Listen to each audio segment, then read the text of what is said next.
నమస్తే. Welcome to BRK భక్తి.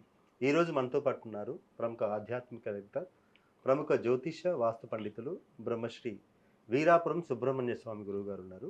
గురువుగారితో మాట్లాడదాం. నమస్కారం గురుగారు. శుభాశీస్సులండి. గురువుగారు, చూసాం ఈ వారం గత 3, 4 రోజుల నుంచి నడుస్తున్న ఒకే ఒక పెద్ద ఇష్యూ ఏంటంటే, అవును. చిలుకూరు బాలాజీ ప్రధాన అర్చకులు రంగరాజన్‌పై దాడి. అవును. రఘువీరారెడ్డి. అవును. అసలు ఏం సార్ ఈ దాడి వెనకాలున్న ఆంతర్యం ఏంటి? ఈయన రామరాజ్యం స్థాపన కోసం నేను అవును. ఒక సేనను తయారు చేశాను. అవును. ఈ దేశమంతా రామరాజ్యంగా చేస్తాను. అది బాగానే ఉంది. అవును. అందరూ రామరాజ్యాన్ని కోరుకుంటారు. కానీ అవును. అవును. ఈ ఈ ఈ పద్ధతిలో రామరాజ్యం తేవడం అసలు ఏంటి అసలు? జరుగుతున్న ఇష్యూ ఏంటి? పూర్తిగా ఒక మంచి క్లారిటీ ఇస్తారని మిమ్మల్ని అడుగుతున్నాను. అవును. చాలా మంచి విషయం అడిగారు. ఎందుకంటే ఆహ్, మనము ఈ 4 రోజుల నుంచి కూడా అవును సార్. రోజు జరుగుతుంది. మనం అన్ని ఛానల్‌లో కానీ, అన్ని యూట్యూబ్‌లో గాని చూస్తూనే ఉన్నాము. పోతే ఏది ఏమైనా కూడా మనము గమ్మునుంటే కూడా హ్మ్, మంచిది కాదు, బాగోదు. కొన్ని విషయాల్లో స్పందించాలి. ఎందుకంటే ఈ యొక్క దక్షిణ భారతదేశంలోనే కాకుండా ఎక్కడైనా సరే పూజారులు అంటే వాళ్ళు అన్ని ఆడంబరాలన్నిటిని కూడా వదిలేసుకొని, అంటే వాళ్ళ యొక్క సంతోషాలని, వాళ్ళ యొక్క అంటే వాళ్ళకి నచ్చినట్టుగా, వాళ్ళకి ఇష్టం ఉన్నట్టుగా, వాళ్ళకి ఇష్టమైనట్టుగా వాళ్ళు ఉండకుండా హ్మ్, మన మన జీవితం ఏమిటి? అలాగే ఆది, అనంతం అంటే ఏమిటి? దీనికి అనుగుణంగా మనం నడుచుకోవాలి. అవును. ఆది, అనంతం అంటే ఏమిటి? దానికి అనుగుణంగా మనం నడుచుకోవడమే ధర్మం. అదే సనాతన ధర్మం. అని చెప్పేసి ఆ యొక్క సిద్ధాంతానికి, ఆ యొక్క ఆచారానికి, ఆ యొక్క ఆహ్, ప్రకృతికి అనుగుణంగా కట్టుబడి అన్నిటిని వదిలేసి ఫుడ్ హ్మ్. కానించి ఏది తినాలి, ఏది తినకూడదు. అవునండి. ఏం మాట్లాడాలి, ఏం మాట్లాడకూడదు. ఎవరితో ఏం మాట్లాడాలి, ఏం మాట్లాడకూడదు. ఎవరితో ఎలా నడుచుకోవాలి, ఎవరితో ఎలా నడుచుకోకూడదు. అవును. అనేసి అన్నిట్లోనూ ఒక ఆహ్, నియమబద్ధంగా జీవనం సాగిస్తున్నవారు పురోహితులు. అవును. అందులో ఆ! లేదండి. అన్నిటికి నియమబద్ధంగా అవును. వాళ్ళు ఎకిలి వేషాలు వేయకుండా హ్మ్. కట్టు, బొట్టు వ్యవహారం. అంటే కట్టు, బొట్టు వ్యవహారం అనేదేంటి? మామూలుగా భారతదేశమంతా గూడా ఆచరించే కట్టుబొట్టు వ్యవహారమే. అవును. ఇప్పుడు అందరిలాగా జీన్సేసుకొని, ఫ్యాంటేసుకొని, లేదంటే డ్రాయరేసుకొని, ఆహ్, ఎంట్రుకలు లేపుకొనేసి, లేదంటే స్టైల్‌గా హెయిర్ స్పెట్స్ పెట్టుకొని, అంటే ఇప్పుడు కంటే మోడర్న్‌గా ఆహ్, ఉండలేరు. జీవించాలని ఎవరు అలా అనుకున్నారా? అవును. లేదు. వాళ్ళేందంటే ఇది మన కల్చర్ గాదు. అవును. ఇది మన యొక్క ఆచారం కాదు. మనం ఏమిటి అంటే ఆధ్యాత్మికమైనటువంటి జీవి చింతనతోనే జీవించాలి. జీవించాలి. అవును. ఈటన్నిటికి మనము ఈ పోకడలకి పోగూడదు. ప్రతిదీ మనము ప్రకృతికి అంటే సంఘానికి మనం ఏం మెసేజ్ ఇస్తున్నాము అవును. అని చెప్పేసి అన్నిట్లో ప్రతి విషయాల్లో కూడా ఒక మార్గదర్శకంగా ఆ! ఉంటున్నారు. ఆ! అన్నిట్లోనూ ఆచరిస్తూ ప్రతిదీ కూడా తూచా తప్పకుండా ఆచరిస్తూ వాళ్ళు జీవిస్తూ అంతేకాకుండా వాళ్ళు పనుకుంటున్న నిద్రపోతున్నా, భోంచేసేటప్పుడు కూడా హ్మ్. ముందుగా మనం తినే ముందు అతిథి దేవో భవ అన్నట్టుగా అతిథి కాకుండా ముందు ఆహ్, భగవంతుడికి ఆ నైవేద్యాన్ని సమర్పించి ఆ! తర్వాత భోంచేయాలి. అన్నపూర్ణ మంత్రం చదివి. చదువుకొని, ఆచమనం చేసుకొని, ఆ ముద్దని ముందుగా పూజారి దేవుడికి తీసిపెట్టి, తర్వాత మిగతా భోంచేస్తాడు. అంటే నిత్యం దైవనామ స్మరణలోనే మునిగితూ ఉంటారు. మునుగుతూ ఉంటాడు. తర్వాత మామూలుగా మామూలు పూజారి కాకుండా మిగతా కొంతవరకు ప్రతి ఒక్కరు గూడా అతిథి దేవో భవ అని చెప్పేసి వాళ్ళు ఒక ముద్ద తీసి పెట్టాలి. భక్షి ఎందుకంటే అది అతిథికి. అవును. అతిథి కంటే వచ్చేటువంటి అతిథి కావచ్చు, లేదంటే కుక్కకి కావచ్చు, లేదా పక్షికి కావచ్చు, లేదా ఏ దానికైనా సరే ఓకే. మనం తినే దాంట్లో ఇంకొకరికి ముందుగా పెట్టి పెట్టి తర్వాత తినడం అనేది మన హిందూ సంప్రదాయము, అవును. మన సనాతన ధర్మం. అలా నడుచుకునేటువంటి నడవడిక పురోహితులు. పూజారులది. అవును. అంతేకాకుండా వాళ్ళు అనుక్షణము నడుస్తున్నా, తింటున్నా, పనుకుంటున్నా, ఏం చేస్తున్నా గూడా ఒక్కొక్కరు ఒక్కొక్క ఇష్టదైవం అంటారు. అంటే ఓం నమః శివాయ అనుకునేవాడు ఓం నమః శివాయ అనుకుంటాడు. ఓం నమో నారాయణాయ అనుకునేవాడు అవును. అనుకుంటుంటాడు. ఎలా ఎవరికి తోచింది వాళ్ళు ఇష్టదేవతాభ్యో నమః అని మనసులో తలుచుకుంటూ భోంచేస్తారు, హ్మ్. పనుకుంటుంటారు. ఏది చేసినా అదే చేస్తూ ఉంటారు 24 గంటలు. అంత వాళ్ళు కఠినంగా, కఠోరంగా చేసేటువంటి వాళ్ళు. ప్రకృతి దైవం అని చెప్పేసి నమ్మి 24 గంటలు దేవుడికి సేవ చేస్తున్నటువంటి వాళ్ళని హ్మ్. ఇప్పుడు ఏమైందంటే అందరూ వాళ్ళు అమాయకులని, అమాయకులు అనుకుంటున్నారు. ఆ! అమాయకులు కాదు. ఇడిచిపెడితే వీళ్ళకంటే పవర్‌ఫుల్ మ్యానే. ఓకే. కాకపోతే అది కాదు కదా! ఎదుటివాడు అలాగే ఉండి, మనము అలాగే తయారవుతే, అందులో ఇద్దరిలో వ్యత్యాసం ఏముంది? అంటే మంచి, చెడు తేడా ఏముంటుంది తేడా అని ఏముంటుంది? అని అర్థం.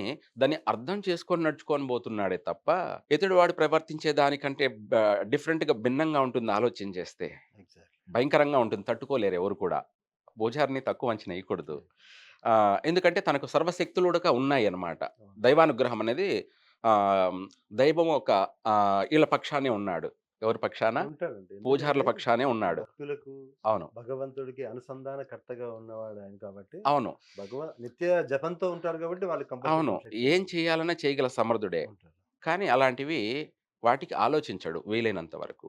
ఎంతవరకు ప్రకృతికి హాని కలగ చేయకూడదు. మన వల్ల ఎవరికీ హాని జరగకూడదు అన్నది ఒకే పాయింట్ మీదనే దృష్టి ఉంటుందనమాట. అలా 24 గంటలు భగవంతుడికి అభిషేకాలు, ధూపదీప నైవేద్యాలు, హారతులు, వచ్చే పోయే భక్తులకి తీర్థ ప్రసాదాదులు అన్నీ చేస్తూ, సేవ చేస్తూ కలలో అంటే పగటి కలలో కానీ, రాత్రి కలలో కూడా దైవాన్ని దైవాన్నే చూడ ఆలోచిస్తున్నటువంటి వాడు పూజారి. చూడ అటువంటి పూజారి పైన దాడి చేశాడంటే, ఈ ప్రపంచంలో అంతకంటే మించిన వాళ్ళెవరు ఇంకంతకంటే మించినటువంటి క్రూరమైంది ఇంకొకటుండదు. అంత మంచి కొంచెం దరిద్రం గూడా ఇంకోటి ఉండదనుకుంటాను. అవుతే అతను, అతను ఎవరు? రఘువీరారెడ్డి. రఘువీరాది. రఘువీరారెడ్డి. హ్మ్. అతను ఎంచుకున్న కాన్సెప్ట్ చాలా మంచిది. ఓకే. ఆ! రామరాజ్య స్థాపన చేయాలనుకోవడం తప్పులేదు. ఆ! ఆ! అక్కడ మీరన్నారిప్పుడు ఈ హ్మ్. ఈ టాపిక్ కూడా. రామరాజ్యం ఇదంతా రామరాజ్యం అన్నాడు. హ్మ్. ఇదంతా రామరాజ్యం కాదు. ఆ! మరి? ఇదంతా రామరాజ్యం కాదు. ఇది దక్షిణ భారతదేశం వేరు. అలాగే ఉత్తర ఉత్తర భారతదేశం వేరు. ఓకే. అవతే ఈ దక్షిణ భారతదేశానికి రాముడు పుట్టకముందే శూర్పణఖదిది. ఓహో! అంటే రావణుడు రామలక్ష్మణుల కంటే పెద్దది శూర్పణఖ. ఓకే. రాముడితో రామలక్ష్మణుల వయస్సు కలిగిన వాళ్ళు రావణాసురుడు కొడుకులు. ఇంద్రజిత్ గాని హుహుహు. వీళ్ళంతా గూడా. ఇంగా లాస్ట్‌కి చెప్పాలంటే సీత కూడా మన శ్రీరాముడి కన్నా పెద్దదే. పెద్దది. అవును. అదే విధంగా శూర్పణఖ గూడా రామలక్ష్మణుల కంటే పెద్దదే. అవునండి. ఆ! అవతే ఆమె పసుపు కుంకుమలకి రామణాసురుడు చెల్లెలికి పసుపు కుంకుమలకి గాను దక్షిణ దక్షిణ భారతదేశం అని భారతాన్ని ఇచ్చారు. చెప్పేసి ఓకే. మన తెలంగాణ, కర్ణాటక, హ్మ్.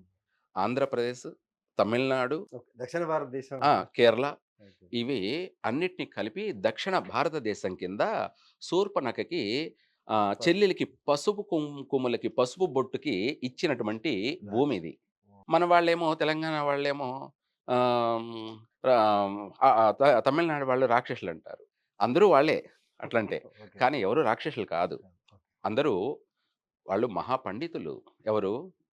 రావణ బ్రహ్మ. అవును. రావణ బ్రహ్మ మహాపండితులు. వేద పండితుడు, జ్యోతిష్య పండితుడు, మహా వాస్తు పండితుడు. ఓకే. యాహ్! అత్యంత భయంకరమైన స్పిరిచ్యువల్ పర్సన్. అత్యంత పవర్‌ఫుల్ పవర్‌ఫుల్. శివభక్తుడు. శివభక్తుడు. పవర్‌ఫుల్ అంటే ఆయన కోసం అవసరమైతే తల నరికి శరీర భాగాలన్నీ గూడా నరికి కావాలంటే పెట్టేటువంటి పవర్‌ఫుల్ స్పిరిచ్యువల్ పర్సన్. అవును. అతను పోతే ప్రపంచాన్నంతా జయించాలన్న కాన్సెప్ట్ అతనిది. ఓకే. అంటే అష్టదిక్పాలకులను సైతం, నవగ్రహాలను సైతం బంధించినటువంటి వాడు, ఇంద్రుడిని జయించిన వాడు. అవునవును. ఆహ్, దేవతలందరిని గూడా దేవతలందరిని గూడా అవును. గడగడలాడించిన వాడు. లాడించేవాడు. హ్మ్. దేశమంతా కూడా అంటే యూనివర్సల్‌గా రూలింగ్ చేయాలనుకున్నటువంటి పెద్ద అత్యంత కెపాసిటీ కలిగినటువంటి వాడు. ఒక దక్షిణ భారతీయుడు. ఎవరు? రావణ బ్రహ్మ. రావణాసురుడు. మరి అటువంటి వాడి చెల్లెలు ఆమె పండితురాలే. అవును. మహాపండితురాలే శూర్పణఖ. ఇదంతా మనం క్రియేటివిటీ అనేది రాయడాలనేది ఎవరికిష్టమొచ్చినట్టు వాళ్ళు రాసుకోబోయారు అంతే తప్ప, ఆమె ఈ ఈ దక్షిణ భారతదేశాన్ని పరిపాలిస్తూ ఉండేది. ఓకే. ఇది ఆమెది. అయితే దీంట్లో ఏమైందంటే విశ్వామిత్రుడు ముక్కోపి, అహంకారి, గర్విష్టి. ఎవరు? విశ్వామిత్రుడు. విశ్వామిత్రుడు. అందరికి తెలిసిన విషయమే. హ్మ్. ఎందుకంటే రావణాసురుడు విర్రవీగుతున్నాడని ఓర్వలేక, తట్టుకోలేక, భరించలేక వెళ్ళి నార్త్ మన అయోధ్యకి వెళ్ళి దశరథ మహారాజుని ఈ విషయాలు అడిగి, అడిగి వాళ్ళకి అలాగే వశిష్ఠుడిని కూడా అడిగి, "మీ పిల్లల్ని రామలక్ష్మణుల్ని నాతో పంపించండి. నేను వాళ్ళకి అన్ని విలువిద్యలన్నీ నేర్పిస్తాను" నేర్పిస్తాను అని చెప్పి. అనని చెప్పి వాళ్ళనడిగాడు. మనమంతా ప్రతీది కూడా షార్ట్‌కట్‌లో చెప్పుకుంటున్నాం. అంతే అండి. ఓకే. రాక్షస సంహారం కోసం ఈ ఆ! విద్యను అటు రాక్షస ప్రయోగింపజేస్తారు. సంహారం కానే కాదు. హ్మ్. రాక్షసులు అని మనం అనుకుంటా. రాయడం అంతే. ఓకే. ఆమెన వాళ్ళు రాక్షసులు ఎందుకు అవుతారు? పండితులు, బ్రహ్మలు. ఓకే. ఆ! ఓకే. క మీరన్నది. ఆ! హ్మ్. కానే కాదు. అది క్రియేటివిటీ. ఆమెన ఆహ్, ఆయన వీళ్ళని చంపమని వాళ్ళకు ఆదేశిస్తే, వాళ్ళు నేర్చుకున్న విద్యను వినియోగించారు, ఉపయోగించారు. హ్మ్. అందులో భాగంగా కొంతమందిని చంపేశారు. చంపేస్తే వాళ్ళు గాయపడిన వాళ్ళు కొంతమంది శూర్పణఖకు వెళ్లి చెప్పుకున్నారు. హ్మ్. మహర్షి అవును. అవును. విశ్వామిత్రుడు ఓకే. ఎవరో బాలుల్ని వెంటబెట్టుకొని, యువకుల్ని వెంటబెట్టుకొని వచ్చి మా పైన అంతా దాడి చేస్తున్నాడు అనని చెప్పి ఆమెకి తెలియచేశారు. ఎందుకంటే ఈ రాజ్యానికి ఆమె ఆవిడే శూర్పణఖ రాణి అన్నమాట. రాణి గారు. ఓకే. వాస్తవంగా 100%. హ్మ్. ఇవి శాసనాలు. 100% శాసనాలనమాట. ఓకే. ఆమెన చెప్పారు. చెప్పేటప్పటికి ఆమె ఉండి ఆమె ఆమె శూర్పణఖ ఉండి మా వాళ్ళని చంపడం ఏంటి అని చెప్పేసి అంటే మనమేమి యుద్ధం కోరుకోలేదు. హ్మ్. మనం ఎవరికీ గొడవకు పోలేదు. మా వాళ్ళని చంపడం ఏంటి అన్యాయంగా అని చంపడం చెప్పేసి ఏంటని ఆ! వాళ్ళ హ్మ్. అన్యాయంగా చంపడం ఏంటి అనని చెప్పేసి ఆమె అనుకునింది. అంతే కదా! ఎవరి వెర్షన్ అయినా అంతే. అంతే. ఆమె వాళ్ళకి తెలీదు. వాళ్ళెవరో తెలీదు. ఎక్కడ ఏమిటో తెలీదు. అవును. ఈ యొక్క స్థానానికొచ్చి ఆమె రాజ్యంలోకొచ్చి ఆమె మనుషులను చంపినప్పుడు ఎవరికైనా ఎలా ఉంటుంది? కోపం. ఇప్పుడు మనం మన ఇంట్లో ఉన్నాం. అవును. మన ఇంట్లో ఉండగా బయటోడొచ్చి మన వాళ్ళని కొడితే అదే అదే. ఎవరికైనా ఏంటి అసలు మా దగ్గరకొచ్చి మమ్మల్ని కొట్టడం ఆ! ఏంటి? చంపేయడం ఏంటి? కొట్టడం కాదు చంపడం ఏంటి? చంపేయడం ఏంటి? అని ఎవరికైనా కోపం. అని చెప్పేసి వాళ్ళని ఎదిరించిందామె. ఎదిరించినందుకు ఆమెను వాళ్ళు నిందల పాలు చేశారు. హ్మ్. నిందల పాలు చేశారంటే, "నువ్వు ఆడదానివేనా" అని. అంటే ఎవరైనా ఇప్పుడు మగవాళ్ళని ఎదిరిస్తే ఆడవాళ్ళు ఏమంటారు? బరి అవును. తెగించింది అని అవునవును. అంటారు. పెడతారు. చూసావా? అవును. ఇంత క్రియేటివిటీ జరిగిపోయిందనమాట. అంటే ఆ విధమైనటువంటిది. రామరాజ్యం అన్నాం కాబట్టి దాని గురించి మనం కాస్త తెలియచేసుకోవడం అంతే ఇది. ఓకే. అయితే అప్పుడు ఆమె ఆ విషయాల్లో వాళ్ళకు గొడవ జరిగింది ఇదంతా గూడా. తర్వాత ఈళ్ళకి పిలుపొచ్చింది బాల్య వివాహం. హ్మ్. అవును. మళ్ళీ కొన్ని ఏళ్లయింది కాబట్టి తండ్రి నుంచి ఆహ్వానమొచ్చింది. బాల్య వివాహం గురించి. అంతే తిరిగి మళ్ళీ వీళ్ళెళ్ళిపోయారు. వెళ్ళిపోయారు. వెళ్ళిపోయారు. వివాహం చేసుకున్నారు.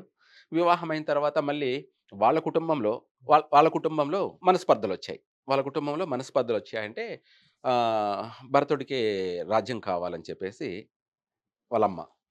అయితే ఆ విషయంలో రాముడిని అరణ్యానికి పంపించమని ఆమె కోరుకుంటే అది చేశారు. మళ్ళీ వాళ్ళను సీతను అరణ్యానికి ఎళ్ళమని చెప్తే అన్నతో పాటు నేను గూడా వెళ్తానని లక్ష్మణుడు కూడా లక్ష్మణుడు తన వస్తాడు. భార్యను గూడా వదిలేసి అంటుంది. వాళ్ళకు తోడుగా వచ్చేసాడు. అయితే వాళ్ళిక్కడంతా తిరిగిన ప్రదేశం కాబట్టి విద్య రామరాజ్యంలో నేర్చుకుంటూ ఓకే. ఓకే.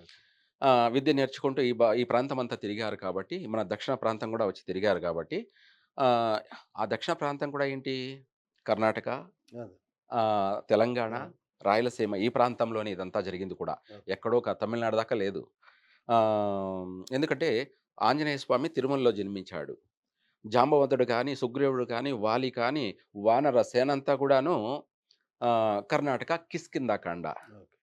కర్ణాటక అవును. హ్మ్. కిష్కింధకాండ ఇదంతా కూడా. అయితే వాళ్ళిక్కడ బాగా తిరిగారు కాబట్టి, వాళ్ళిక్కడికే వచ్చారు మళ్ళీ. ఎవరు?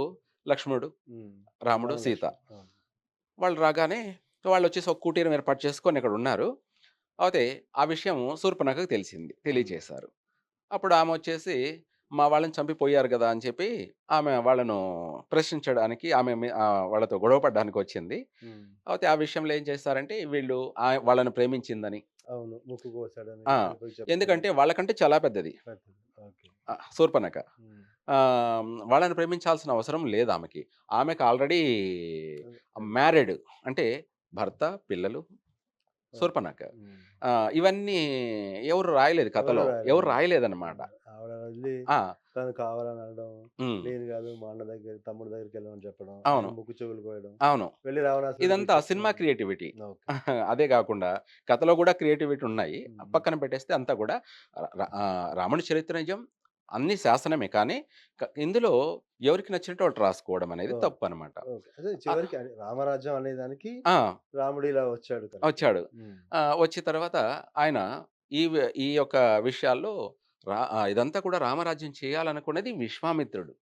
ఓకే. ఎందుకంటే వాళ్ళకు రాముడికి అంత అవగాహన లేదు అప్పటికి. అవునా? చిన్న పిల్లవాడే. చిన్న ఇదంతా గూడా రావణాసురుడు దేవతలందరిని గూడా దండించాడన్న కోపంతో, హ్మ్. విశ్వామిత్రుడిని వీళ్ళని గూడా ఎదిరించాడన్న కోపంతో ఆయన చేసిన పన్నాగం ఇది. ఆయన చేసిన పని. ఓకే. ఎవరిని? విశ్వామిత్రుడిని విశ్వామిత్రుడు. ఎదిరించాడన్న ఒక ఓకే. దాంతోటి హ్మ్. రావణుని ఎట్లాగా ఆ! అంతమొందించాలని ఆ! రాముడి సహాయంతో ఈ కార్యక్రమం చేపట్టారు. చేశాడు. వాస్తవం ఇది. ఓకే. దీంట్లో అందరికి తెలియక ఎవరికి ఇష్టం వచ్చినట్టు వాళ్ళకి ఎవరికి అర్థమైనట్టు వాళ్ళు రాసుకో మాట్లాడుకోవడం, రాసుకోవడం జరుగుతూ ఉంటుంది. అయితే ఇదంతా ఇంతకుముందు ఎందుకు చెప్పలేదంటే, ఇవన్నీ కూడా ఎందుకు అని చెప్పడం అవసరం ఏముందనుకున్నాం. కాకపోతే ఈ రోజున మాట మాటకి అవునండి. ఇదంతా రామరాజ్యం అంటే చెప్తున్నాను. అలాగే రంగరాజన్ కూడా ఇది ఆహ్, రాముడికి ఈ దేశానికి సంబంధం లేదని కూడా ఆయన అన్నాడు గూడా. అన్నాడు. ఆ! అది కోర్ట్‌లో గూడా జరుగుతున్నాయని గూడా ఆయన సంభాషణ. అవును. చెప్పాడు. మనం వీడియోలో గూడా చూడొచ్చు. హ్మ్. అయితే అతను చెప్పాడని కాదు. ఇది అందరికి మాకు తెలిసిన విషయాలే.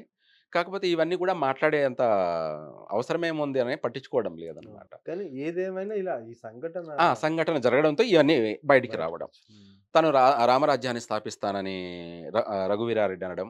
హ్మ్. హ్మ్. తర్వాత రంగరాజన్ వచ్చేసి కోర్ట్‌లో గూడా ఉంది. ఇది రామునికి దేశం కాదు. రామునికి సంబంధం లేదని గూడా హ్మ్. రంగరాజన్ అన్నాడు.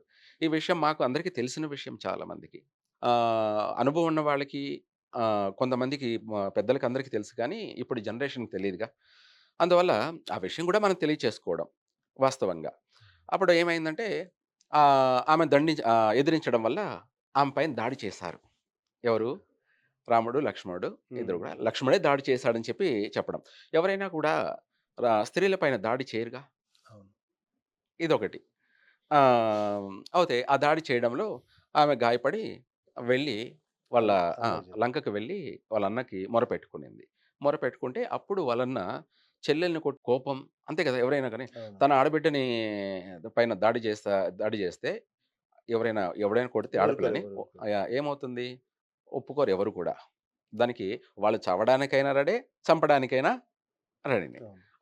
ఆ భాగంలో ఆయన వచ్చి వాళ్ళను చంపుదామని వాళ్ళని వచ్చాడు. వస్తే అదంతా వాళ్ళు కందమూలాల కోసం బయటికి వెళ్లారు. హ్మ్. ఆమె ఒక్కటే కనిపించింది. ఎవరు? సీతాదేవి. అప్పుడు ఆడవాళ్ళని కొట్టినందుకు ఆడవాళ్ళని తీసుకువెళ్తే వాళ్ళంతట వాళ్ళే వస్తారు ఎతుక్కుంటూ. హ్మ్. అంటే వాళ్ళ చావును వాళ్ళే ఎతుక్కుంటూ వస్తారు అనని జెప్పేసి ఆయన ఉన్నటువంటి అమ్మవారు సీతాదేవిని తీసుకొని ఎళ్ళిపోవడం వెళ్ళిపోయారు. జరిగింది. అవును. ఎళ్ళిపోతుండగా జటాయువు అనే ఒక పక్షి ఈయన పైన దాడి చేసింది. ఎందుకంటే ఆమె అదే. ఏడుస్తుంటే హ్మ్. ఆహ్, భయపడుతూ ఏడుస్తూ ఉంటే అందుకు జటాయువు దాడి చేయడం వల్ల ఆ జటాయువు రెక్కల్ని నరికేశాడు. నరకాడు. ఇది రామాయణంలో ఆ! ఓకే. హ్మ్. ఆహ్, ఆ జటాయువు మన అనంతపురం జిల్లా.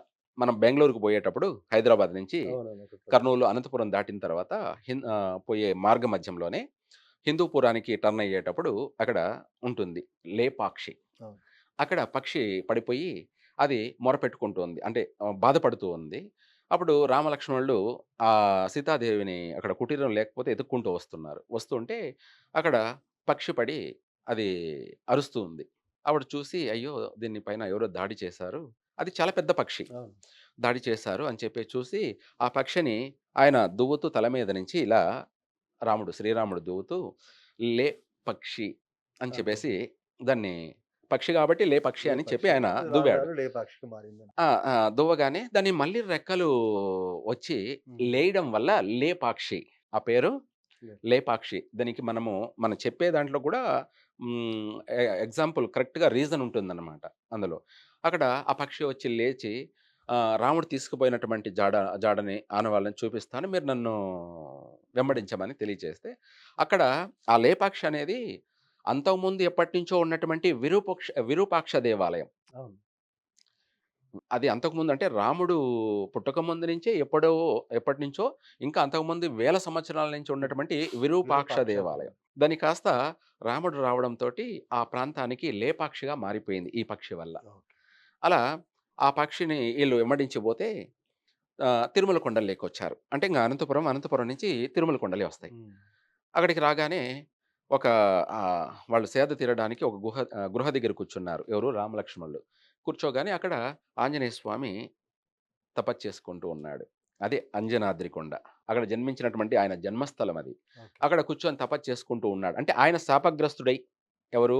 ఆంజనేయుడు. అవును. ఎందుకంటే ఆయన అల్లరి తట్టుకోలేకున్నారనమాట అందరూ. ఆయన అల్లరిని భరించలేకుండా అంటే అప్పుడు ఒక మహర్షి ఆయన శపించాడు. నీ శక్తిని కోల్పోయి నీ యొక్క నువ్వు మందబుద్ధుడివై అజ్ఞానివై పడుండిపోమని చెప్పి శపిస్తే అప్పుడు ఆయనుండి ఇదేంటి స్వామి శాప విమోచన కలిగించండి. ఇది కరెక్ట్ కాదని ఆయన మళ్ళీ వేడుకుంటే, ఒక మహానుభావుడు రాకతో నీ శక్తి మళ్ళీ నీకు తిరిగొస్తుందని చెప్పి వస్తుందట. హ్మ్. ఆయన మళ్ళీ తిరిగి వరాన్నిచ్చాడు. అప్పుడు అక్కడ కూర్చోగానే అక్కడ ఒక పాజిటివ్ వైబ్రేషన్ ఆంజనేయ స్వామికి ఆ వాయుదేవుడి యొక్క అనుసంధానంతో ఆయన లేచి చూస్తే అజానుబాహులు, మహాపురుషులు. వాళ్ళని చూసి ఆయన పరిచయం చేసుకున్నాడు. అప్పుడు వాళ్ళ పరిచయంతోటే వాళ్ళ హ్మ్, స్పర్శతోటే ఈయన శక్తి ఈయనకు తిరిగి రావడం జరిగింది. ఎవరికి? ఆంజనేయ స్వామికి. ఓకే. అక్కడ "ఏమిటి స్వామి ఎక్కడ? ఎవరు మీరు?" అని చెప్పి అడిగితే అదే ఆ! చెప్తే మొత్తం మొత్తం అంతా వాళ్ళు చూపిచ్చడం, వివరించి ఆ వివరాలు చెప్పారు. చెప్పారు. ఏ దేశం మీది? ఓకే. హ్మ్. కోసల. ఏ దేశం మీది? ఎవరు మీరు? ఎందుకిక్కడ వచ్చారు? అనని చెప్పేసి ఆయన అడిగితే, అప్పుడు ఈయన ఇలా అన్నీ చెప్పాడు. సీతాదేవి గురించి ఇలా అని చెప్తే, "అలాగా స్వామి, అలాగోతే నేను మీకు సహాయపడతాను" అనని చెప్పి అడిగాడు. అడిగితే, "మరి నువ్వొక్కడివే ఉన్నావు. నీ ఒక్కడి వల్ల అవుతుందా? నువ్వెలా సహాయపడతావు?" అంటే, "లేదు, మా వాళ్ళంతా చాలా మందున్నారు. మా వాళ్ళందరిని పరిచయం చేస్తాను" అనని చెప్పేసి, అక్కడి నుంచి తిరుమల కొండ నుంచి కిష్కింధకాండకు అదే కిష్కింధకాండని పరిచయం ఆ! చేశారు. కిష్కింధకాండకు తీసుకెళ్ళాడు తీసుకెళ్ళారు. మళ్ళీ. తీసుకెళ్ళి అక్కడ పరిచయం చేశాడు. అక్కడ పరిచయం చేస్తే వాళ్ళందరిని ఆహ్, మన వాలి, సుగ్రీవుడు. సుగ్రీవుడిని పరిచయం చేశాడు. జాంబవతుడిని పరిచయం అవును. చేశాడు. జాంబవతుడి విషయం చాలా పెద్ద విషయం. ఆయన దళితుడు. హుహుహు. ఎవరు? జాంబవంతుడు. జాంబవతుడు. హ్మ్. గిరిజనుడు. గిరిజనుడంటే ఇప్పుడు మనం ఉన్న గిరిజనులు ఆమెన తర్వాత అక్కడ సుగ్రీవుడిని పరిచయం చేస్తే అప్పుడు ఆయన ఇలా చెప్పుకున్నాడు. మా అన్న నా భార్యను చెరపట్టాడు. అంటే అక్కడ జరిగిన సిట్యుయేషన్ అంతా మనం చెప్పుకోవడం లైవ్ టైం సరిపోదు కాబట్టి హ్మ్. అని ఇలా మొరపెట్టుకున్నాడు. మొరపెట్టుకుంటే అప్పుడొచ్చేసి తమ్ముడు భార్యను చెరపెట్టడం మంచిది కాదు కదా! అప్పుడే ఈయన కష్టాల్లో ఉన్నాడు. ఎవరు? రాముడు. హ్మ్. ఈయన భార్యను సీతాదేవి అమ్మవారిని రావణాసురుడు తీసుకెళ్ళాడు. ఇదేమిటి ఇది అని చెప్పేసి, "నీకు నేను సాయం చేస్తాను" అనని చెప్పి అన్నాడు. అంటే ఆ సాయం ఏంటంటే, "నీకు రాజ్యాన్ని అప్పగిస్తాను. భార్యను నీకు నిజం.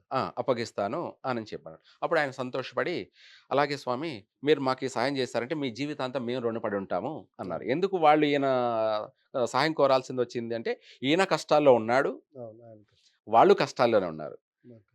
ఇద్దరు కష్టాల్లోనే ఉన్నారు.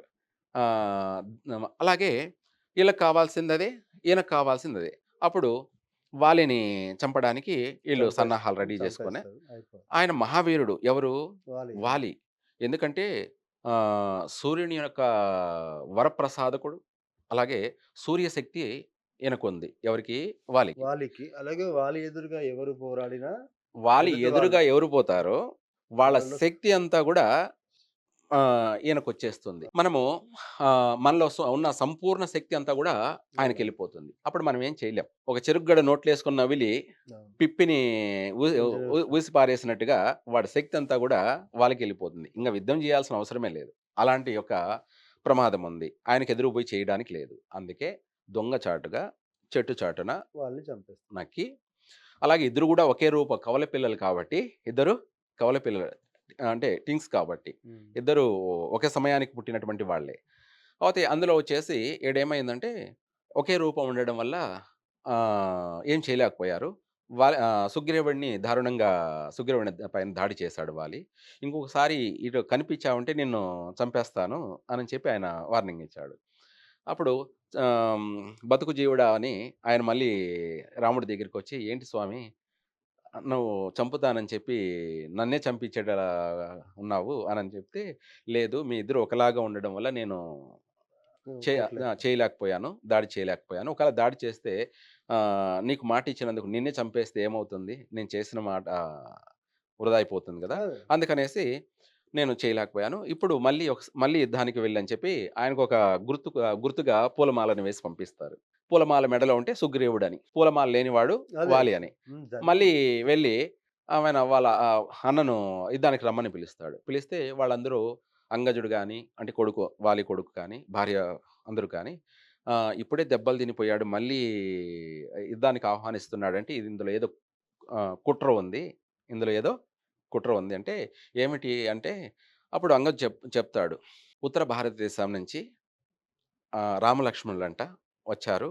వాళ్ళు సీతాదేవిని జాడు కోసం వచ్చారు. ఇక్కడ వీళ్ళు పరిచయమయ్యారు. వీళ్ళకు మాటిచ్చాడు. మీ అన్నను చంపి నీకు చేస్తాను. ఆ! రాజ్యాన్ని అప్పగిస్తానని చెప్పేసి ఆయన మాటిచ్చాడు. అందుకనేసి వీళ్ళు కూడా ఆయన నమ్ముకొనొచ్చారు. ఇందులో ఏదో కుతంత్రం ఉంది నాన్న వెళ్ళొద్దు అని చెప్పేసి అంగదుడుగా చెప్తాడు. ఆయన ఇనడు వాలి. ఎవడైతే ఏముంది ఆయనకు హ్మ్. అహంకారం. అదే ఎవరికైనా అదే. అదే. ఆహ్, వాళ్ళకు ఏదన్నా ఒక అవకాశమొస్తే అహంకారం పెరిగిపోతుంటుంది ఎవరికైనా గూడా. ఆ అహంకారాన్ని అణిచివేయడానికే భగవంతుడు ఏ రూపంలో వస్తాడో తెలీదు. నాశనం చేస్తాడు. అదే విధంగా అందులో భాగంగానే ఇప్పుడు వాలి చావుని వాలే కొనుక్కొచ్చుకున్నాడు. అప్పుడు మళ్ళీ యుద్ధానికి వచ్చి యుద్ధం మొదలుపెట్టారు. ముష్టి యుద్ధము. అది జరుగుతుండంగా రాముడు చూసి చెట్టు చాటు నుంచి ఎదురుగా ఉండకూడదు కాబట్టి ఒక చెట్టు చాటు చేసుకున్నాడు. ఎందుకంటే ఈయన శక్తి ఆకర్షణ అనేది హ్మ్. వెళ్ళకుండా ఉండడానికి. అప్పుడు చెట్టు చాటున నక్కి వాళ్ళని రామబాణాన్ని వదులుతాడు. సంధించేస్తాడు. సంహరించేస్తాడు. అదే. అంటే ఇప్పుడు హ్మ్. రామో విగ్రహాన్ ధర్మః అంటాం. అవును. అంటే ధర్మానికి ప్రతిరూపంగా భావించే రాముడు అవును. చెట్టు చాపట్ల నుంచి చంపడం ధర్మమేనా అసలు? కాదు కదా! మరి మరదే కదా! ఇక్కడ నేను ఇందాక అదే చెప్తుంది. స్త్రీ పైన దాడి చేయడం అనేది కరెక్ట్ కాదు. ఇలా. అలాగే చెట్టు చాటున నుంచి అంటే ఒక వీరుడిని చంపాలంటే ఎదురుగా పోయి చంపాలి. దొంగ చాటున చంపడం అనేది కరెక్ట్ కాదు. హ్మ్. ఇలాంటివి చెప్పుకుంటూ పోతుంటే అందరిలో తప్పులుంటాయి. దాని గురించి మనం ఇప్పుడు తప్పు అని మనము గట్టిగా అవును. కాంట్రోవర్సీ కింద పోతుంది. హ్మ్. ఇది అందరికి తెలిసిన విషయమే. నేను కొత్తగా చెప్పాల్సిన అవసరం లేదు. అలా వాలిని చంపేశాడు. అప్పుడు వీళ్ళందరూ సంతోషపడ్డారు. అప్పుడు సుగ్రీవునికి పట్టాభిషేకం చేశాడు. ఆ! అంటే ఈ ప్రాంతమంతా సుగ్రీవుడు ఉన్నప్పటికీ మొత్తం మీద ఓవరాల్‌గా మన శూర్పణఖదే ఈ స్థానమంతా. అప్పటికి ఓకే. గూడా రామరాజ్యం కాదింకా. ఎందుకంటే సుగ్రీవునికి పట్టాభిషేకం చేశాడు గదా! కర్ణాటకని. ఓకే. అప్పుడు ఎవరిదవుతుంది? హ్మ్. సుగ్రీవుడిదే అవుతుంది. రామరాజ్యం ఎలా అవుతుంది? ఓకే. అంటే ఓవరాల్‌గా ఓకే. చెప్తాను. అప్పటికే అవుతే అక్కడి నుంచి ఇంగా వాళ్ళు సహాయపడి ఆహ్, లంకకి ఆహ్, పోయి ఆ! లంకకు పోయి వెళ్తూ శబరిమలలో స్టే చేసి, అక్కడ నడుచుకుంటూ వెళ్తూ శబరిమలైకి వెళ్ళి, శబరిమలైలో స్టే శబరిమలై ఎందుకు అన్నామంటే, శబరిమలై లేదు అన్న వాళ్ళకి గూడా తెలియచేయడం ఇది. శబరిమలై అనేది అక్కడ ఆ ప్రాంత కొండల్లో నివాసం ఉండడం వల్ల, హ్మ్. ఆ కొండల పేరు శబరి మలై. ఓకే. అంటే మలై అంటే కొండ. అక్కడ శబరి నివాసం ఉంది కాబట్టి శబరిమలై. అక్కడ ఆమె దగ్గర ఈ వీళ్ళందరూ గూడా స్టే చేసి, ఒక పూట అక్కడ ఆతిథ్యం స్వీకరించి అక్కడి నుంచి లంకకు ఓకే. ఆ! అంటే మనకు ధనుష్కోటికి వెళ్ళి, అక్కడి నుంచి లంకకు వెళ్ళి, రావణాసురుడిని జయించి, వీళ్ళందరిని గూడా చంపేసి అందరిని చంపేశారు. అందరిని ఓకే. చంపేసి ఆమెని సీతాదేవిని తీసుకొనొచ్చారు. అప్పుడు మళ్ళీ రామరాజ్యం అన్నది స్థాపన జరిగింది. రామరాజ్యం అంటే మొత్తం కాదు. హ్మ్. రాముడు రాజ్యాన్ని పరిపాలించడం ఎళ్లి జరిగింది. అయోధ్యలో రాజుగా ఉన్నాడు. రాజుగా అంటే ఇప్పుడు చక్రవర్తిగా. లంకను జయించాడు గానీ, లంక రావణుడు తీసుకోలేదు. విభీషణుడికిచ్చాడు. విభీషణుడికి పట్టాభిషేకం చేశాడు కాబట్టి చేశాడు. విభీషణుడే అది లంకాధిపతి. లంకాధిపతి. అలా ఇటు దక్షిణ భారతదేశంలో కర్ణాటక ఈయనకి ఈయనకి సుగ్రీవుడికి. సుగ్రీవుడికి. ఇలా ఇక్కడ ఈ ప్రాంతమంతా వాళ్ళు పరిపాలన చేస్తూనే ఉన్నారు. ఎవరిది కాదు ఇది. హుహు. ఉత్తర భారతదేశమే రామరాజ్యం. దక్షిణ భారతదేశంలో కానే కాదు. అంటే పూర్తిగా అందరిని జయించాడు కాబట్టి తన అధీనంలో ఉంటది కాబట్టి ఇంగ రామరాజ్యం అలా ఎందుకు? అనుకోవడమే. జయించినప్పుడు అతనిదే అవుతుంది కాబట్టి, అందుకనేసి మొత్తం రామరాజ్యం స్థాపన చేయాలన్నదే ఇందాక రఘువీరారెడ్డి చెప్పింది కూడా. ఓకే. ఇప్పుడు ఆ సంకల్పం మంచిదే కదా! తప్పులేదే. నేను కాదని చెప్పలేదుగా. ఓకే. కాకపోతే ఈయన రామరాజ్యం చెయ్యాలంటే ఎలా చేయాలి? స్థాపన చేయాలి అంటే ఎలా చేయాలి? మనము ఎవరిని హింసించకూడదు. ఓకే. అయితే ఆ హింస కూడా హింసించకపోతే ఎలా అవుతుందంటావేమో! అది కూడా హింసించాల్సింది ఎవరిని? పూజారులనా? పూజారులు కాదుగా. కాదు. హ్మ్. దేశానికి మూల ఆయువు అయినటువంటి వాళ్ళు మొత్తం ప్రధానమైనటువంటి కర్తలు పూజారులు. భగవంతుడి సేవ చేసేటువంటి పూజారులని హింసిస్తే, వాళ్ళ పైన దాడి చేస్తే రామరాజ్యం ఏర్పడుతుందా? కాదుగా. దీన్ని మనం ఎలా నేనిందాక అదే చెప్పింది. అయితే ఈ మత విషయాలలో వీళ్ళు తీసుకున్న నిర్ణయం చాలా మంచిది. ఎవరు? రఘువీరారెడ్డి. హ్మ్. ఆ! కాకపోతే ఎందుకు వాళ్ళు గూడా మత నిర్ణయం తీసుకోవాల్సిందొచ్చిందంటే, కొన్ని మతాల వారు పేటరేగిపోతున్నారు కాబట్టి. అవును. అంటే భారతదేశంలో ఉన్నటువంటి హిందువులందరినీ గూడా మతాన్ని మారుస్తున్నారు మారుస్తున్నారు కాబట్టి. కొందరు. కొంతమంది మనపై ఆ! దాడి ఆ! చేస్తున్నారు. చేస్తున్నారు ఆ కాబట్టి దాడిని ఎదుర్కోవాలంటే రామరాజ్యం అని ఒకటుండాలి. అవసరమే. కానీ మంచి మనలో విషయం. మనల్ని దాడి చేసుకోవడం ఆ! అనేది ఇది కరెక్ట్ కాదు. మన వాళ్ళని మనమే దాడి చేయడం అనేది కరెక్ట్ కాదు. అయితే ఇందులో ప్రధానమైనటువంటి ఏది ఏమైనా కానీ రంగరాజన్ పైన దాడి చేయడం అనేది 100% ప్రపంచమే అది ఒప్పుకోదు. ఓకే. కాబట్టి ఏదైనా అతను చేయాలనుకునేది ఎలా అంటే, అది ఒక సంస్థలతోటి మాట్లాడి హ్మ్. వాళ్ళకు ఒక ఆర్థికపరమైనటువంటి విషయాన్ని గురించి కానీ, లేదా ఎవరైతే ఇందులో ఉత్సాహం ఉన్నటువంటి యువకులు కానీ, వీటికి సంబంధించి ఎవరైనా ఫండ్స్ ఇచ్చు. సేకరించుకోవడం, ఇలాంటివి చేసుకోవాలి గానీ, హ్మ్. పూజారుల గుళ్ళ దగ్గరికి వెళ్లి గుళ్ళల్లో పూజారులను దాడి చేయడం అనేది ఓకే. 100% కరెక్ట్ కాదు. ఓకే. అది దేశ వినాశనం కోసమే అది. చాలా చక్కటి సెలవిచ్చారు సార్. నిజంగా అంటే రామరాజ్యం అనుకుంటున్న మన రామరాజ్యంలో ఎంత పరిధి వరకు రామరాజ్యం. ఆ అవును. తర్వాత తను గెలిచిన తర్వాత అవును. శ్రీరామ రాజ్యంగా మారింది. అవును. రామరాజ్యం విశేషాలు. అవును. ఇలాంటి దాడులు మళ్ళీ అవును. జరగకుండా ఉండాలని ఉండాలి. మనస్ఫూర్తిగా కోరుకుంటూ చాలా చక్కటి విశ్లేషణ ఇచ్చారు సార్. సర్వే ధన్యవాదాలు. జన సుఖినో భవంతు.